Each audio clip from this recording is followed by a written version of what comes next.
नमस्कार दोस्तों, कोशिश ड्रीम्स आपके सामने लेकर आया है एक ऐसा सामाजिक मुद्दा जो जुड़ा है उत्तराखंड के हरिद्वार से। जी हाँ दोस्तों, उत्तराखंड के हरिद्वार में एक लड़की हंसी प्रहरी जो कभी कुमाऊं यूनिवर्सिटी की वाइस प्रेसिडेंट हुआ करती थी, आज भीख मांगने के लिए मजबूर है। आइए जानते हैं इनके बारे में। कुमाऊं यूनिवर्सिटी का कैंपस कभी हंसी प्रहरी के नाम के नारों से गूंजता था। प्रतिभा और वाक्पटुता इस कदर थी कि वाइस प्रेसिडेंट का चुनाव लड़ी और जीती। राजनीति और इंग्लिश जैसे विषयों में इन्होंने डबल एमए किया था।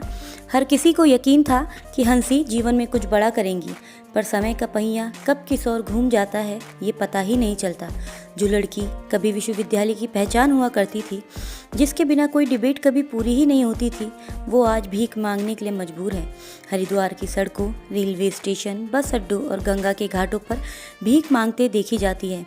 और शायद ही कोई यकीन कर पाता हो कि ये वही हंसी है जो कभी विश्वविद्यालय की शान हुआ करती थी।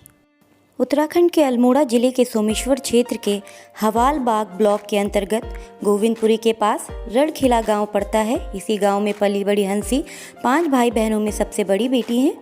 वह पूरे गांव में अपनी पढ़ाई लिखाई को लेकर चर्चा में रहती थी। पिता छोटा मोटा रोजगार करते थे। उन्होंने अपने बच्चों को पढ़ाने लिखाने के लिए दिन रात एक कर दिया। गांव के छोटे से स्कूल से निकलकर जब हंसी कुमाऊं विश्वविद्यालय में एडमिशन लेने पहुंची तो परिजनों की उम्मीदें बढ़ गई। हंसी पढ़ाई लिखाई के साथ ही दूसरी एक्टिविटीज़ में बढ़ चढ़कर हिस्सा लेती थी। साल 1998-99 वह तब चर्चा में आई जब कुमाऊं विश्वविद्यालय में छात्र यूनियन की वाइस प्रेसिडेंट बनी। दोस्तों, हंसी ने 4 साल विश्वविद्यालय में नौकरी की है। उन्हें नौकरी इसलिए मिली क्योंकि वह विश्वविद्यालय में होने वाली तमाम एजुकेशन से संबंधित प्रतियोगिताओं में भाग लेती थी। चाहे वे डिबेट हो या कल्चर प्रोग्राम या दूसरे अन्य कार्यक्रम, वह सभी में प्रथम आया करती थी।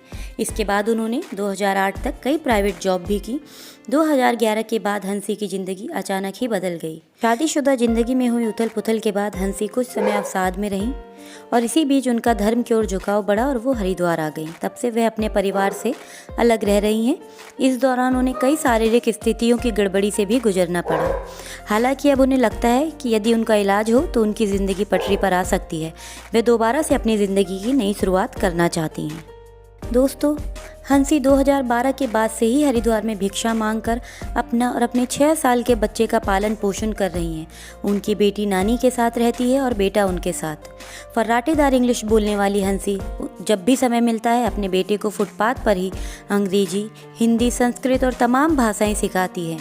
उनकी यही इच्छा है कि उनके बच्चे पढ़ लिख कर बेहतर जीवन जिएं।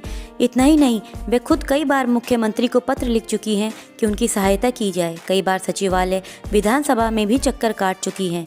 इस बात के दस्तावेज भी हंसी के पास मौजूद हैं। वह कहती हैं कि अगर सरकार उनकी सहायता करती है तो आज भी वह बच्चों को अच्छी शिक्षा दे सकती हैं। दोस्तों, हमें उम्मीद है कि हमारी इस वीडियो के माध्यम से हम हंसी की कुछ सहायता कर पाएंगे और उत्तराखंड सरकार तक उनकी बात पहुंचा पाएंगे। हमारा ये प्रयास सफल रहे उसमें अपना योगदान अवश्य दें। Thanks for watching. Bye bye.